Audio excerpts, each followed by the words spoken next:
तो दूसरी जानिब कराची के इलाके फकीरा गोट में हमला खातून के कत्ल का मामला है। खातून का शौहर ही कातिल निकला। मुलजिम ने गुज़िश्ता रोज डकैती मज़ाहमत में कत्ल का दावा किया था।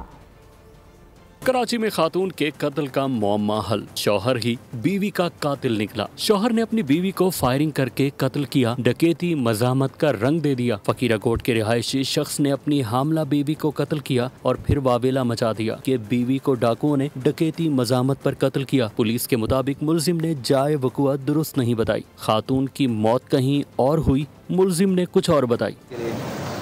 चांद बंगले के रास्ते जैसे आगे आधे पे पहुंचे तो बंदे आए 70 बाइक पे।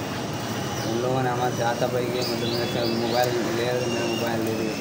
बेगम से वो मांग रहे थे पर्स, उन्होंने नहीं दिया, पीछे हो गए।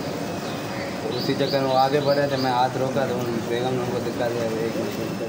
मामले को मशकूक जानते हुए पुलिस ने शौहर को हिरासत में ले लिया। मुलजिम के कब्जे से आला कत्ल भी बरामद कर लिया गया। कत्ल की वजह क्या है, इस हवाले से मुलजिम से तफ्तीश जारी है। सब्सक्राइब करें और बेल दबाएं ताकि कोई खबर रह न जाए।